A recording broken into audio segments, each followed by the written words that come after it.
So welcome everyone to the webinar today on elevating women's health through evidence generation. And I'm delighted to see so many people coming in, still racking up the numbers here.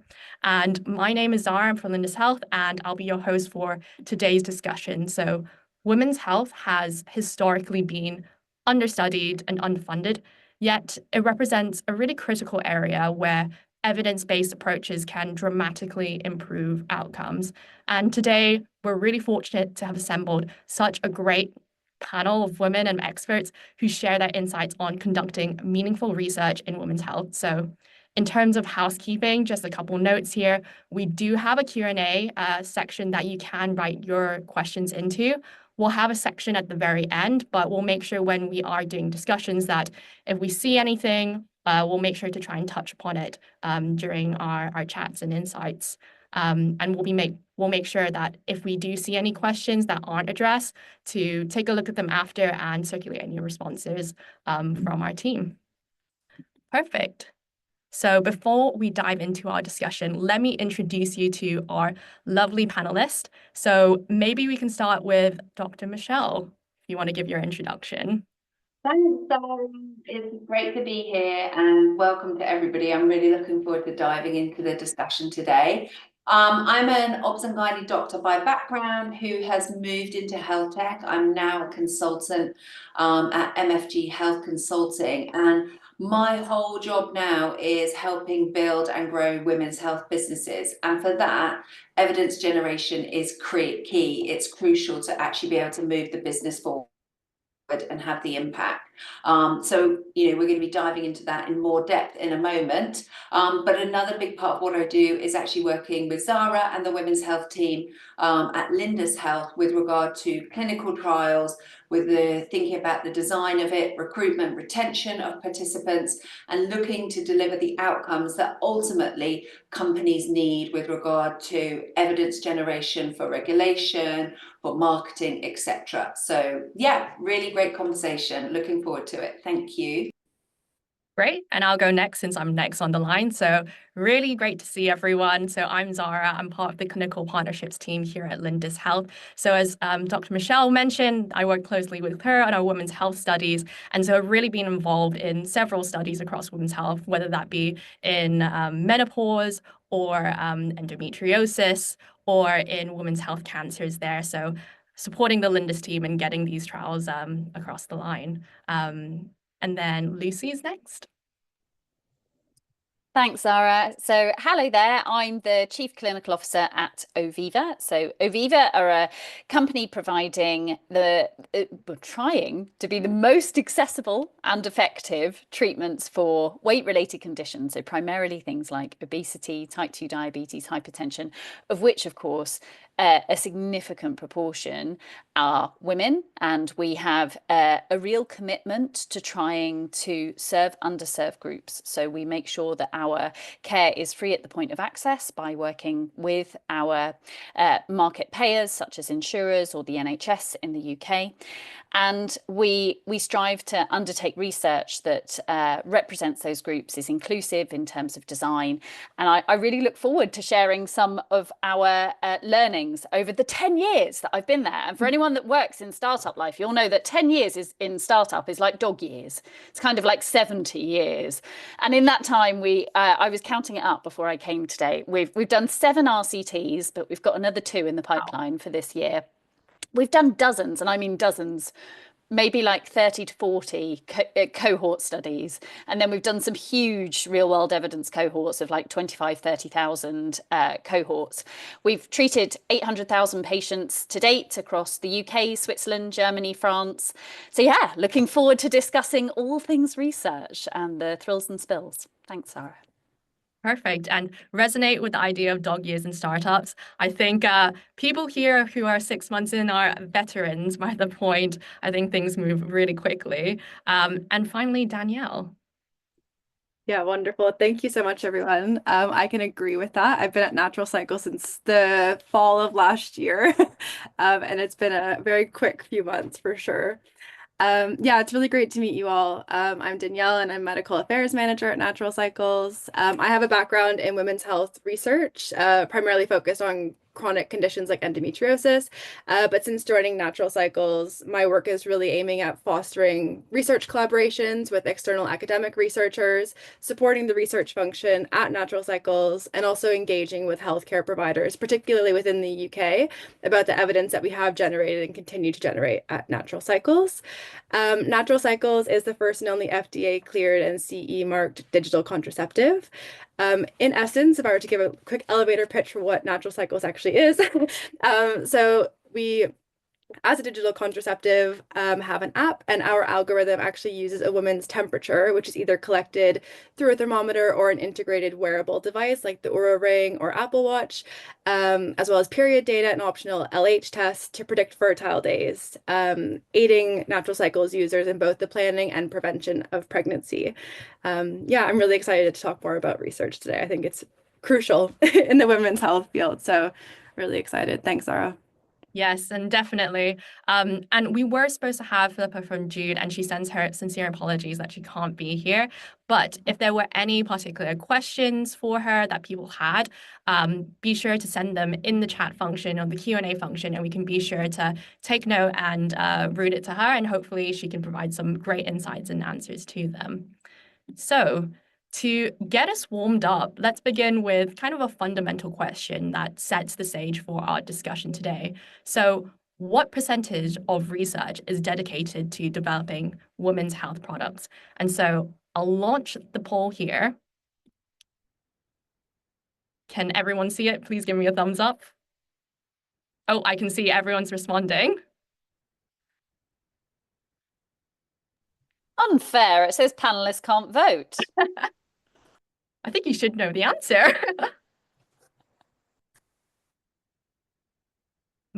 Couple more trickling in. And I think it's stabilized so far. I think the 30 people who haven't answered, final 5, 4, 3, 2, and end poll. So it seems like most people, actually 78% of you got the right answer. So it is only 5%. So unfortunately, the answer is only 5% of global R&D went into women's health research in 2020. My hope is that in 2025, this has slightly increased along the line. So this is a stark statistic that underscores kind of fundamental issue in healthcare research. So despite women making up half the population and having unique health needs, research specifically focused on women's health receives a disproportionately small share of funding and attention for several reasons, which I think is a webinar in itself to discuss. But this gap really represents both a challenge and an opportunity, one that involves many companies and innovative companies that are now addressing this through research. And I can see some people put their hands up in the Q&A. And we'll be sure to send that paper as well for those who are asking. Great. So, this slide covers just kind of on a high level, why evidence generation is important. So, first, it helps build trust with consumers. So women are increasingly looking for products that are backed by scientific evidence, addresses unique health risks to women. For example, osteoporosis in postmenopausal women. Third, it's essential for acquiring support from investors. So I'm sure that the people on this call will know very well how that has affected them.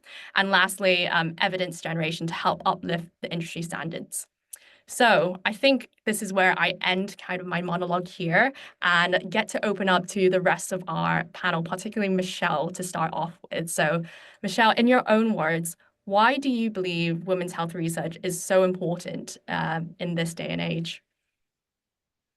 Well, this is a massive question, but I think the headline for me, as a scientist and as a clinician by background, is that knowledge is power. Whatever perspective you're coming at it from, and you've addressed all these just 4 of these points here, but wherever you're coming from, knowledge is powerful to you. And at the moment, you've just said, 5% of research is done in women's health products. And it therefore shows that we've got a massive gap in that knowledge. And, all of medicine has been done on evidence in some shape or form. And, in the 20 odd years of practicing medicine, the need to be more evidence-based has just massively increased. And the point is that if you don't know what you're looking for, if you don't understand what's going on, you can't make the right decisions. So you can't basically decide what's the best intervention here to enable the right impact for women and have the best outcome. And, I refer back to a conversation, I was doing a presentation last year, and I remember somebody from the Gates Foundation put their hand up and said, there is a directive from the senior team at the Gates Foundation that says, we know we want to invest in women's health, but unless you show us where the problems are, what the size of the opportunity is, where the impact needs to be, then we don't know what to invest in. And I know it sounds really obvious, but it is so obvious, I think it gets forgotten about. And we have to see that for so long, we have assumed that what we know in medicine as the default, as the male, which we talk about a lot, can just carry on like that. But there is a uniqueness to women. There's issues that only happen to women. There's also issues that happen to men and women, but they present differently. They need to be managed differently. And there's massive inequality. And so you need the research to actually fill in those gaps and basically generate the evidence to drive the intervention. And with that, you can then have an impact on an individual woman, but also across the population. And you're not just addressing the health and well-being of that population, you're also looking at the social and economic impact as well. So, in a nutshell, you need to do the research to generate the evidence so that we can basically stop assuming and actually know what we need to do. And, with that comes the data that then says, we're going to do X because of this. And we've been able to show that now. And everything will just domino effect from there. Yeah. And Jennifer Thomas in the Q&A asks why women's health research is only at 5%. Any theories? I know, you covered a little bit in terms of the, the idea that, women are akin to men. I think the Vitruvian man kind of thinking there that women are just akin to men and therefore it should work, therapeutics should work in the same way. But, do you have any other kind of perspectives on this? Yeah, I think when you go back in history and you look at medical studies, it was only 30 years ago that the FDA allowed women to take part in studies, clinical research studies. And now that seems crazy as I say that out loud, but if you think of 30 years ago for me, I was at school and, I was thinking about going to uni and doing medical training. So it's not actually that long. So we've only got 30 years worth of evidence. And that was fueled by a fact that we didn't want to put any additional risk on women who may be pregnant and also fertile and therefore wanting to potentially become pregnant in the future. And that just didn't seem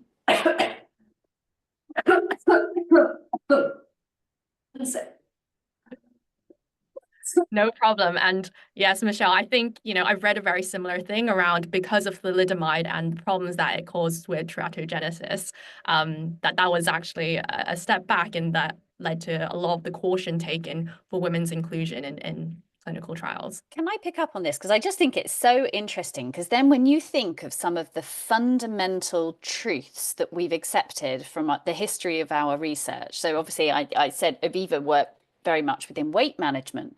And so we look at all of the energy balance studies from like the 50s and 60s, all done on men, all of them. There was such a fundamental miss of how our basic understanding of science, human bodies, and the interventions that we therefore build off them were all tailored to men. And that's why actually part of that 5% is not just new research and research related to femtech, but actually requires us to go back and look at some of the fundamental beliefs that we built on the history of science and redo them on women at various stages in life and in various situations to actually test those hypotheses and see if they hold true. Because otherwise we don't know if our beliefs are right and therefore the interventions that we build are going to be effective.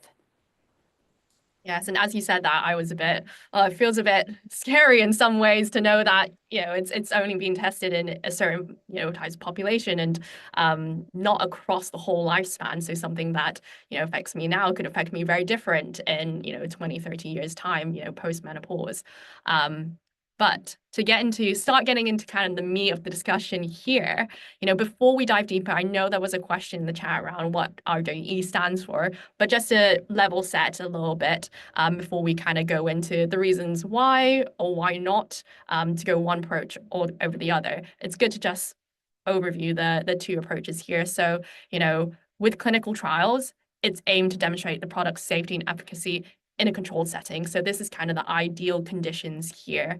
And they follow a very structured approach in terms of a strict inclusion-exclusion criteria and predefined outcomes. And these studies are subject to high regulatory oversight and are required for formal approval for regulatory bodies. On the other side is real-world evidence study, which attempts to demonstrate how products perform in real-world conditions. And as we know, they're not always perfect. Adherence may not be 100% all the time, and you have much more broad and diverse populations to better reflect the population that this will be, used in the real world. And so they can often complement clinical trials by providing a larger volume of data over time and often face fewer regulatory hurdles, allowing products to reach market with less, quote unquote, red tape there. Both approaches have their place in advancing women's health research, and our panelists are very well experienced in, both sides of the slide here. So without further ado, before we jump into more panel discussion, it'll be interesting to hear, where people are in their journey so far. So the second poll is upcoming, just to get a sense of, what the audience is interested in and are they considering a clinical trial, a real evidence study, or maybe you're not so sure and that's why you joined the webinar today.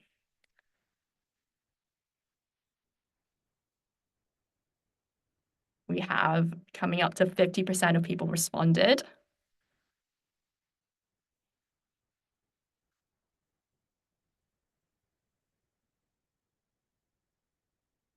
I think they're starting to level out now, so I'll end the poll here. But it seems that we do have a mix that I'm seeing here. So most people not too sure.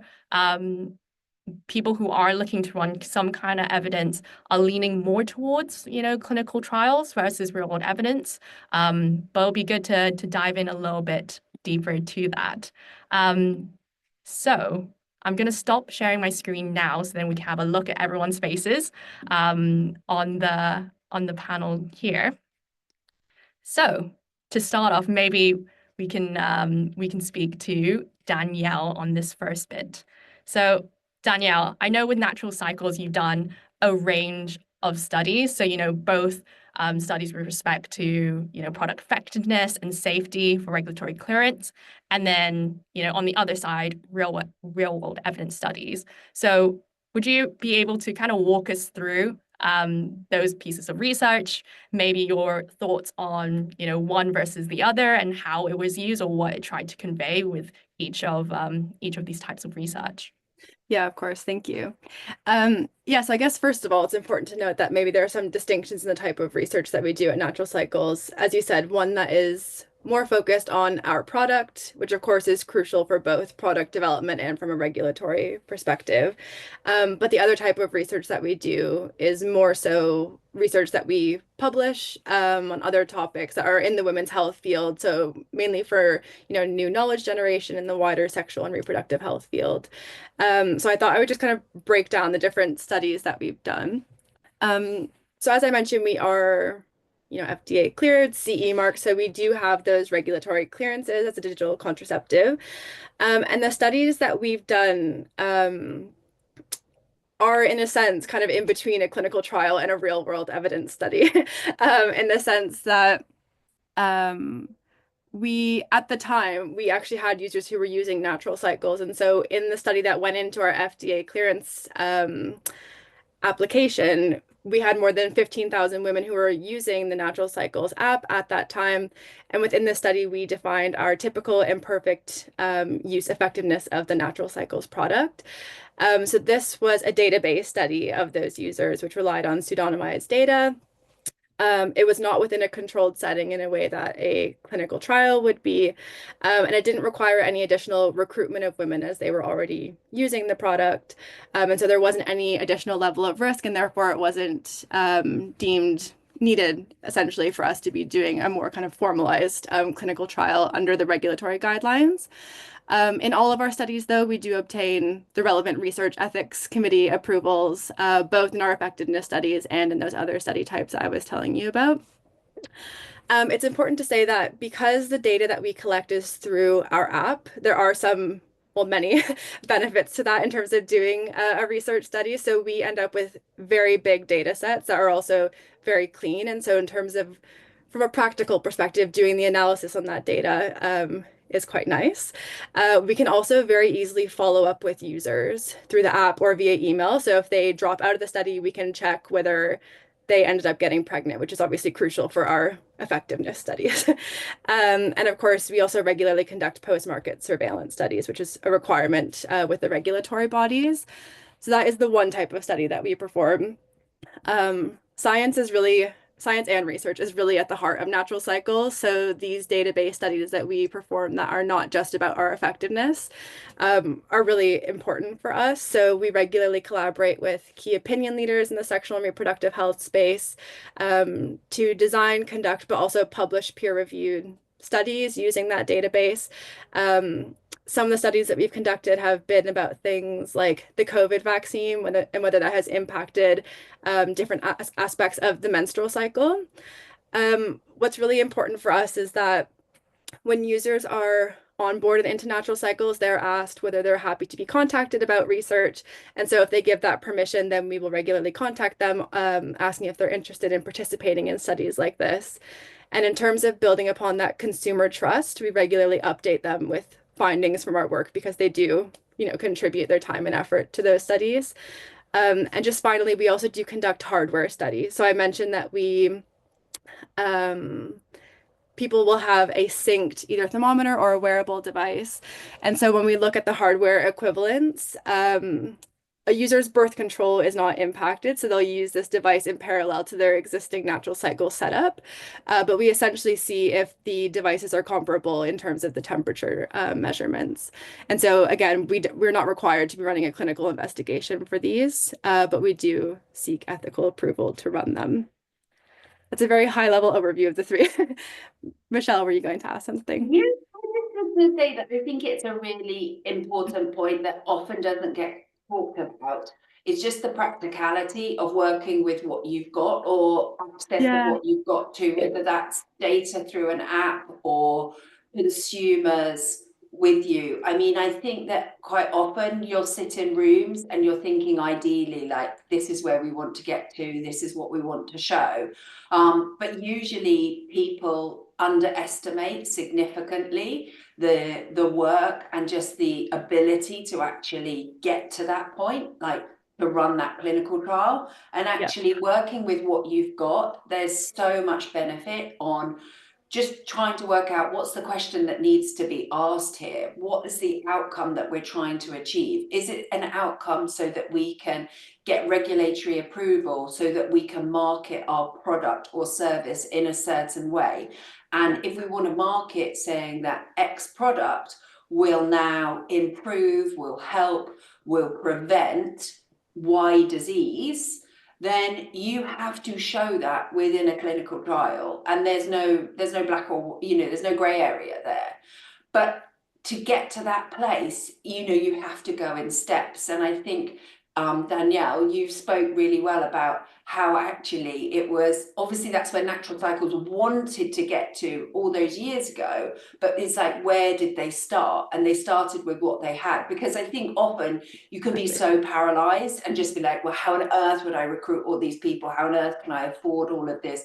How can I run it within a controlled setting? I need an affiliation with a university, I need ethics approval, I need a full-blown proposal, etc. And those things are definitely doable, but they're not necessarily doable all the time at any time. Exactly.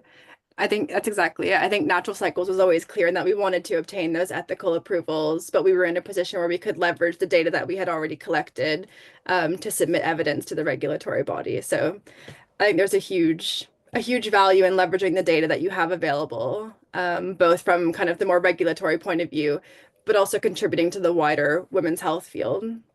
Yeah. And I think, a follow-up question from my side is, I know Natural Cycles has such a big community and has built that with its users. So, do you think this is one of the reasons why they had such success and, people were happy to take part? I know you mentioned, sending the results after, and I think that's a missing piece sometimes to keep people in the loop, to know how important them taking part in research is. I know at Lindus we send, just thank you messages. So thank you for taking part in this research. And, people definitely see an impact and difference in the way that they perceive how the trial went or how the study went. Yeah, absolutely. I mean, I think it's very important to complete that like research life cycle, if you will. If you're engaging with users, patients at the beginning, kind of keeping them involved or at least informed at the end with what the findings were. Our users are very engaged with research at Natural Cycles. I think they view it as a very positive aspect of both, well, I guess on the one hand, assurance and feeling confident in using the product because they know there is that science and evidence behind it, but also they know we are contributing to research on experiences that they're having. So for example, if people are having miscarriages and we are doing that research, there's often expressions of like gratitude because they wish that they had answers. So I think there is a general, a general sense of being very happy and willing to contribute, because I mean, based on the reasons we discussed before, I think there's also a general feeling of being fed up with not having enough answers in women's health, and wanting to make it better for other people. And I think there's also, like the regulatory side of things, but yes, absolutely. Yeah. And we do have one question from the chat. So, two now, they're popping up.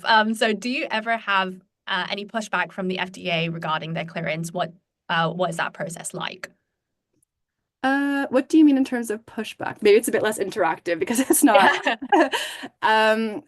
In terms of pushback, I mean, we regularly comply and, are responsible for providing them with very frequent evidence. So I'm less personally involved in the conversations with the FDA, but I mean, I can provide assurance that we're regularly providing them with the most up-to-date evidence and post-market surveillance work on our product. Perfect. And to say that, like with FDA, they have different processes, there's different pathways to follow, depending on what your product is, how you want to use it, and what you state that your product will or won't do, what the risk profile of your product is. And so, if it's a product similar to a product's already on the market, which has already been regulated, that's a slightly easier process at best, because it's a kind of path that's well trodden. Then there's the whole de novo pathway, which is like a completely innovative product, whether that be a medicine, a diagnostic, a device.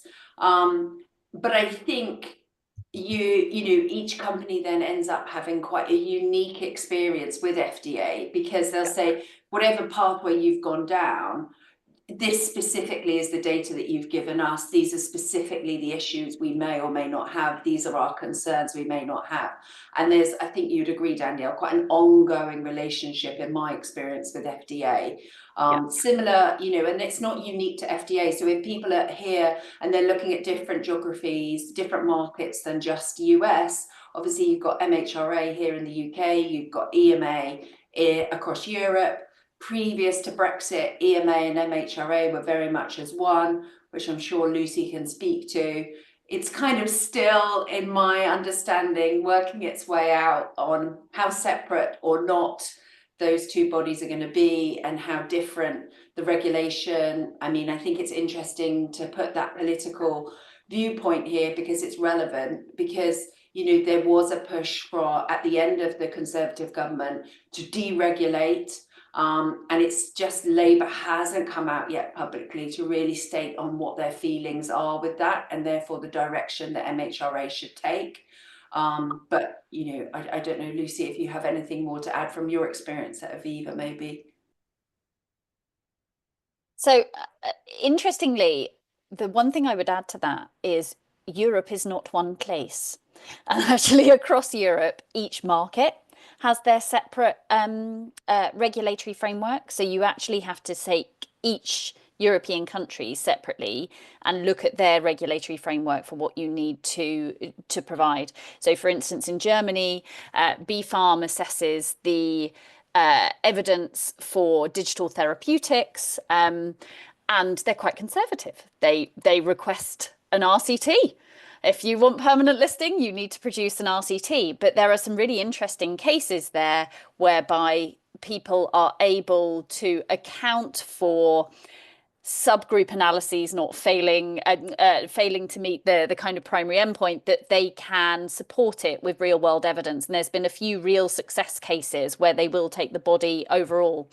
I think in the UK, what we have got is some really great guidelines from NICE. So there is the evidence standards framework for digital technologies. So for anyone, even if you're not entering the UK, it's a great piece of guidance just to give you an idea on what types of evidence you should be generating, depending on what type of DTX or product you are developing. And they also have their best standards framework on real world evidence, which I think is a fantastic read for anyone really that is delving into trying to generate evidence. So those two pieces I would give a shout out to from the UK. Great. And I know there are plenty of questions in the Q&A, and we will get to them. They're great questions. So, before we get to that, I think I'll swing the questions to Lucy now. So Lucy, talk me through, I know Oviva as well have done the spectrum of trials. It would be great to know, why you've done, which trial, but also another layer to that, which we can open up to the rest of the panelists, which is, when it comes to the trial execution or, study execution, have you found any particular challenges with those? Oh, yes, is the answer. And I say, honestly, you learn as much from the ones that don't go to plan, probably more from those than you do from the ones that are smooth sailing. So let's go to the first bit of your question. Why do we do RCTs? Generally, we do RCTs where they're required for market access. And when you're looking at, do I need to do a trial? Do I need to do real world evidence? Your slide did it beautifully early, Zara. It comes down to, have you got to show the clinical efficacy? Have you actually got to prove that it works? Is it completely novel? Like, is there no evidence before now? If you're taking an established intervention and just delivering it in a different way, you may be able to use what's there in terms of clinical efficacy and build real world evidence. But if you're taking a brand new product and you want to get regulatory access in a new market, there is likely a chance that you're going to need an RCT to prove the clinical efficacy. And that's where we've done it. So for instance, we wanted to do a type 2 diabetes study where we tried to get people in remission, but people that were already on insulin. And there was no evidence for this. It was higher risk. So we had to do an RCT.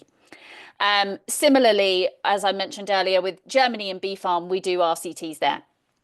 But we like real world evidence. And I think there's 6 main things you can use real world evidence for, which is proving that the approach is acceptable to users, that it performs as intended when it's in the real world.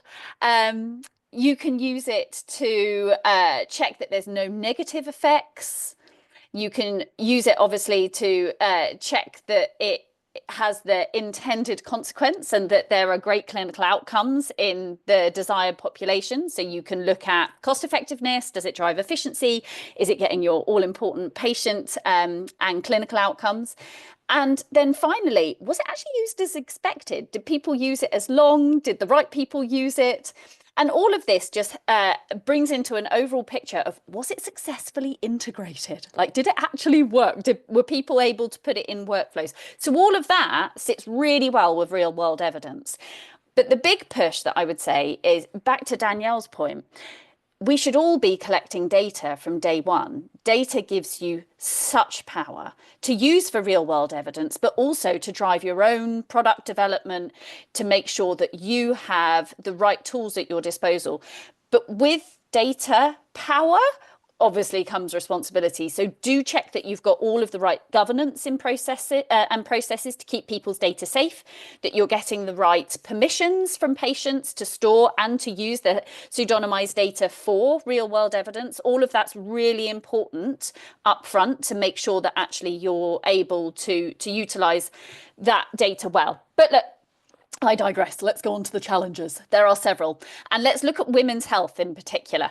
So some of the challenges that we faced: recruitment. Recruitment has actually finished some of my trials before, heartbreakingly so. And we often look at the like 10 for 1 rule. So you take an area, you get the number of practices or the number of enrollment areas that you think will allow you to get 5 to 10% eligible cohort from it. Sometimes that doesn't work. Sometimes you've pitched it wrong. Sometimes you haven't thought about the stigma attached to how you're positioning it, particularly in women's health. Like, are we getting the messaging right? What are the barriers to women taking part? Have we got a flexible and inclusive design that accounts for the fact that they have other commitments in their life? And then a huge learning, and we'll all relate to this, right? Primary endpoint of weight. How much does your weight fluctuate? My goodness, when you are designing women's health and you're looking at weight as an outcome, a big learning for me, you need an average, not a single point, because our weight fluctuates a lot. So I think finding the right endpoint is really important, and making sure that you are working collaboratively with groups to ensure that it's an inclusive design and you're pitching it right can really help with recruitment. But those are two of the challenges that I would call out for sure. I'm just going to come in there and say about, in my experience, I find that if you're in a company, or you're putting forward something that you need healthcare providers, whether it be doctors, nurses, physiotherapists, dietitians, etc., anyone in that healthcare role, the importance and influence you have by presenting real world evidence versus a clinical study evidence is incredibly stronger, because the real world evidence is saying, as Lucy so lovely said, you said, of all those different factors, but they come together and basically tell you as the healthcare professional that this is going to work in front of with a patient I've got that I see every day. When I see all those women who come to me with X problems, the pelvic pain, the heavy periods, the stomach ache and we're not quite sure where it is, or whatever it be, this is going to work on them. It's not going to work necessarily when I think about that really highly clinical, rigid, controlled situation where people have been paid for their time, their expenses to travel in, maybe they're being involved in a kind of digital element of that clinical study, and they're on an app and someone's checking in with them and sending them push notifications, which is all amazing. But if you're thinking about healthcare professionals are integral to your market access and your market growth, then they will want to, at some point where you really want to think about growth, they will want to see the real world evidence, because it's saying it's going to work for that patient in front of me that I speak to. And that woman, when I tell her to download the app and input the data, it's done in the real world with everything else that's going on in front of her, in her life. And when 5,000 women have done that, that's strong to say that it's highly likely that that will happen with that female patient in front of me.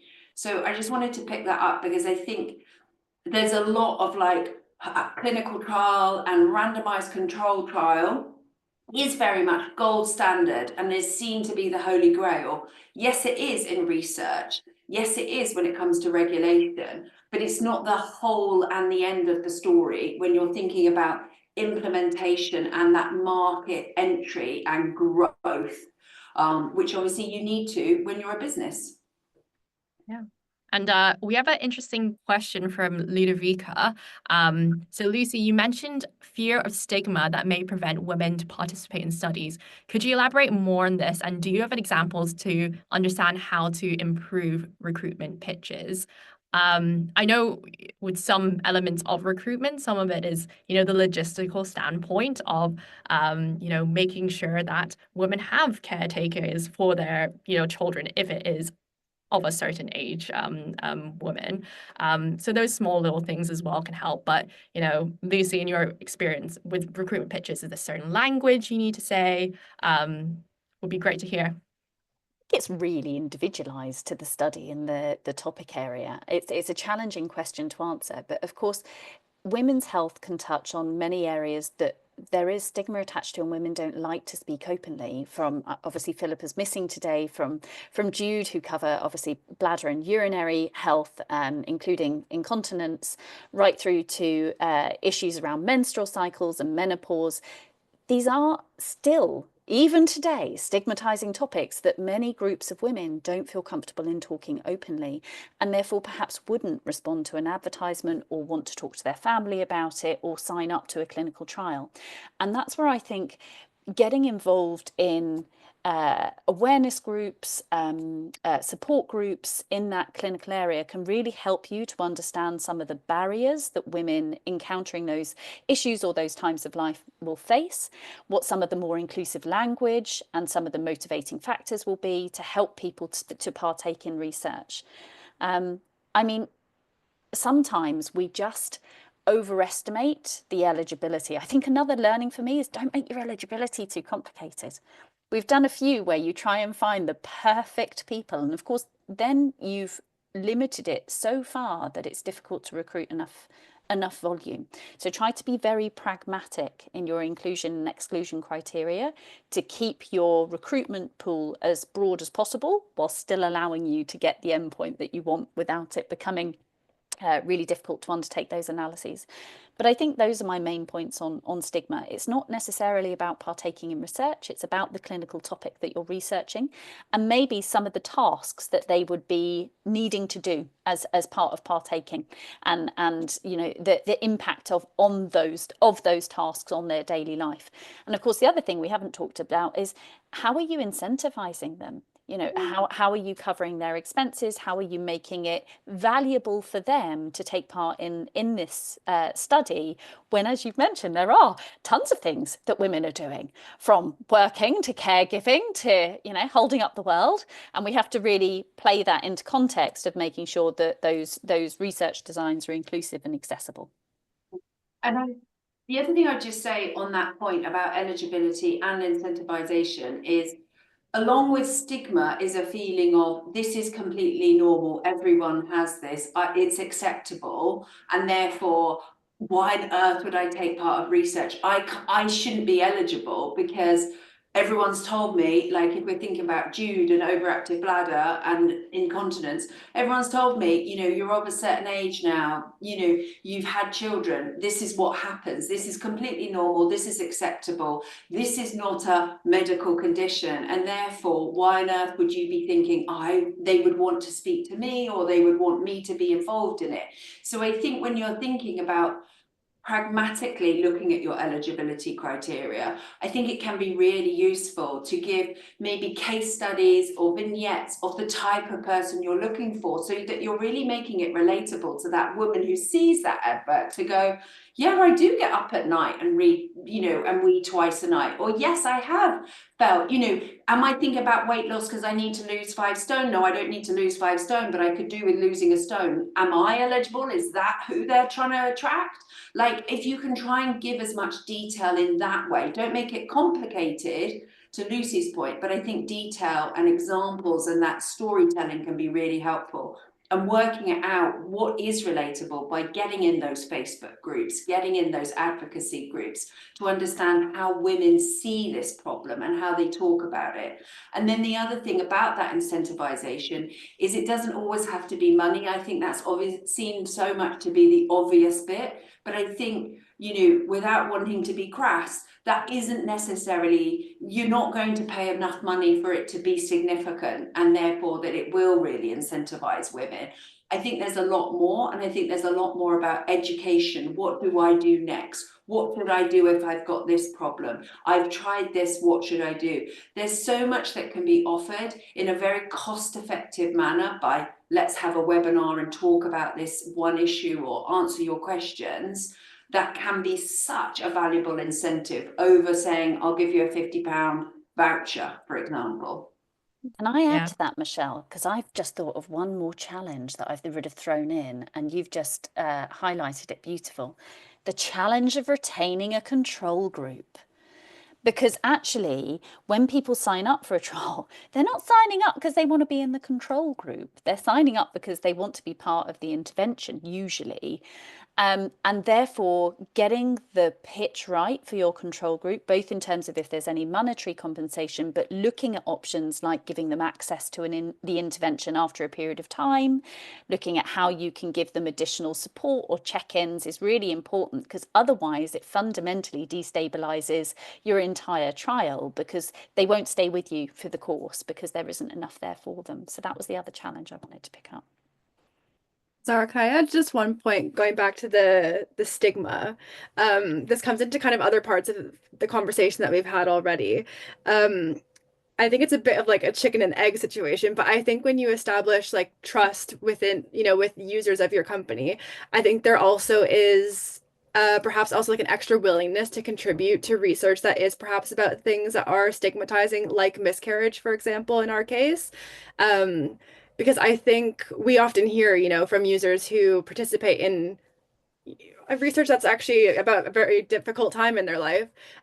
They find we actually get like oftentimes probably a really substantial response rate actually in those surveys or research studies. And so I think there's something to be said about, alongside the research, like really working to build trust and a sense of community with your users and those advocacy groups. Because I think actually like that's an integral part of like that buy-in is key to engaging people in those conversations, no matter how like taboo or stigmatized they are. I think if people feel like it's a safe space to do so, and they know that the research that you do, either ends up improving the product or improving the way that they view their own health, I think people are more willing than we think, as long as we kind of create the right environment to make that happen. Exactly. And I think there was a question in the chat saying, obviously you've done a great job in building that community aspect, and it's only done you wonders to for recruiting in the trials or real world evidence studies there. So there was a question around, how do you build that community if you have a limited marketing budget? Good question. I had to quickly check in with our marketing team just because I am a scientist. I wanted to make sure. But yeah, I think essentially there's obviously like multiple sides to natural cycles. There's, like the science, regulatory, research side of things, and then more of the marketing side. And I think from that side, it's either like, giving some insight to like sneak peeks into like new products to get people excited about natural cycles. I think that is one of the main things that drives people either to natural cycles or to continue being engaged with natural cycles, and a willingness to participate in research that way. Amazing. And to jump back into some more Q&A questions, there's quite a lot here, so I think we'll spend most of our time, the rest of the 10 minutes, going through them. So from Lauren, are there any obstacles / things to consider to ensure you can use real-world evidence data in support of clinical trials? I'm thinking about the possibility of data being declined for use due to collection process or needing to start from scratch. Yes, I think is the answer to that. There is risk, which is why I mentioned earlier that you must get the right approvals from patients as part of your terms and conditions, that you're obtaining consent, or at least looking at where consent is needed. And that you are making sure that you have the right data security and data flows, your data processes is all clear. If you want to publish real world evidence, back to Danielle's point, you will most likely still need ethical approval for undertaking the analyses that you do for publication. So it may not be that you need to get that upfront for the data collection if the data collection is part of the course of what you do in terms of your product evolution, but you certainly would then need it to undertake those analyses for publication. Obviously, depending on what market you're in, there will be a lot of regulations around data collection. So again, go back to your regulatory framework, what certifications you need in terms of data security. But back to my previous point, data is so critical that I would encourage all startups and providers to make sure that they have gone through those steps and they are collecting systematic data on their users. Yeah. And interesting question that just came in. So how do you address criticisms about bias with studying within your own customers when you do real world evidence studies? I'm sure we'll all have an answer on this, but there's one thing that we do that when you are collecting data as part of real world evidence, we often don't undertake the analyses ourselves, and we would then partner with an academic or a CRO in order to reduce the bias, at least within the analyses. That can be a very powerful step and can often give more credibility to your publication if you have worked with a third-party provider helping to reduce the risk of internal bias. There's other benefits there as well. It gives you some great KOLs and academics to work with who can essentially become more of a spokesperson for what you're doing as well. But I'll hand over. I would echo that in natural cycles as well. I think partnering with KOLs, like I said, like right from the get-go, is extremely important, and even thinking about how we design studies that are relevant for the clinical community. But I think in terms of publications, that I think that is critical, is to be working with people who are not only within the company. Even if you do the research or conduct the analyses internally, I think it's important that people externally are involved, just so it is a bit more neutral and you're getting kind of other people's opinions throughout. Absolutely. Yeah, and a couple of points is that I think it does really come down to the outcome that you're driving towards. So, we'd say like, oh, we want to get this published. But my question back is always, why do you want to get it published? It does feel like this knee jerk of we just need to get a publication. But why do you want to get it published? Because you want people to see it. Who do you want? Who are those people that you want to see it? How will they see it? How will they kind of take that information on board? And how do you want them to then use that information? And I think then you have to think then about, well, what journal really reaches them and what's useful to get into that journal to reach them. Often we're too much like going after shiny baubles and like, I need FDA clearance and I need a publication. And people come very early stage with these, very like long drawn out, really expensive plans. And it's not necessarily what they actually need in that moment. But the other thing I would say is that just to help reduce bias is really useful is where you can, and I know it's not always the case, but where you can use already evidence-based community, like within that sector, approved standards or data collection methods or questionnaires, for example, that are already standardized. One, it makes your job a lot easier, and two, you're not trying to convince people of the findings, because you can say, we basically collected data, it was a questionnaire that's already approved in this sector, all these gynecologists are using that all the time, for example, and therefore we've just used it as it's the standard. And you'll find then that you will go advance your credibility significantly because it's a relatable thing. It then becomes a standard that people can get behind very easily. Yeah. And what strikes me from the conversations here is actually how intertwined some of the commercial aspects of knowing what you want commercially and the way in which you go about clinical evidence generation. So, building up that using KOLs, which actually will help you in the future to help with distribution there, or building up that community, or really laser focusing on who is your target population for the trial, which will only help you define your strategy later on when you go to market there. And I think we have time for one more question, which is kind of intertwined with what I just mentioned. So Catherine Falkent started a very interesting conversation about the trade-off between investing in distribution versus research for early stage startups in women's health. What is your take? What is the best process to obtain both a great product and investment from VCs?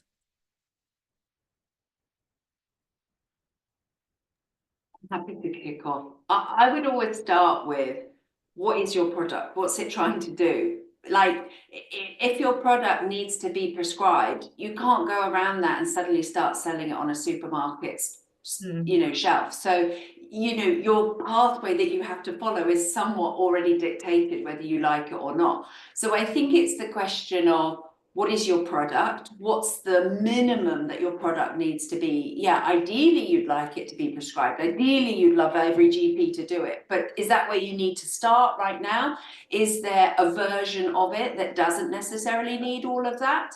I think a trade-off, I can see where Catherine was coming from. I think it's a really interesting point, but I probably would spin that round, and I don't think it's necessarily a trade-off. It's a discussion with your investors. It's about, what is your time for return of investment, and what's your kind of take on the quantification of your return of an investment, and depending on the longer amount of time, it's likely that you're going to have a bigger investment. But what do your investors need to, be taking from this investment? And therefore it becomes like, yeah, probably you can sell a direct-to-consumer wellness product slightly cheaper, with reduced margins compared to what you can do as a fully health regulated product, which you can scale through healthcare providers. But that takes time, that latter version. And so it's up for debate, really. And that's like what then shapes your whole vision for your company and where you want to be. But I think it's about realizing that there are steps in this process, and you don't have to have everything necessarily when you first enter the market. And I think there's great examples of people who have pivoted and gone thinking one way, they've gone out to direct to consumer, and then they've come back in to the NHS or another healthcare provider and going as a regulated product. And the product hasn't actually changed. It's just different markets with different entry strategies. Yeah. And Danielle. Yeah, great. Yeah, I mean, I think like fundamentally there's like the need to have a great product that people need. So identifying that need first. And I think alongside that is also having the right people as part of the team. I think speaking for Natural Cycles, I think, for some, like our product is quite controversial. And so I think it was very critical for us at the beginning, especially to have a very strong scientific background and have the research and science to back up Natural Cycles right from the get-go. And so I think if you have a great product, a great team, and the science to back it up, especially if there is some controversy or you do expect some pushback, then I think these are all really important starting points from getting buy-in from investors. Yeah. And Lucy, any last words with our final minute? Yes. Well, the first thing to say is evidence generation doesn't have to be binary. And I think this just echoes what Michelle and Danielle have said. You can create a pipeline, and there are some quick wins with data generation in a very kind of agile way that you can do on a low budget and short time frame. And you go in with that purposeful, with the, what am I trying to get from this? What will I be able to say from it? And then you can build a longer term plan, which should very much be linked to the commercial strategy and the go-to-market strategy on how evidence generation can play a real role in your growth as a company, because it will, and it is critical and it's really important, but it doesn't all have to be today. I think that's a lovely message to end the call on. One step at a time, really. But with that, thank you so much to everyone who's joined, but especially our panelists today. It's been a great discussion, and we are taking note of the Q&A. And so we'll take a note of that. Ideally, we'll run through it and summarize and pull it together with our panelists and hopefully come together with a couple answers there. But again, thanks so much for tuning in, and thanks so much to the panelists. Have a great rest of the day, everyone. Thank you. Thank you. Thank you.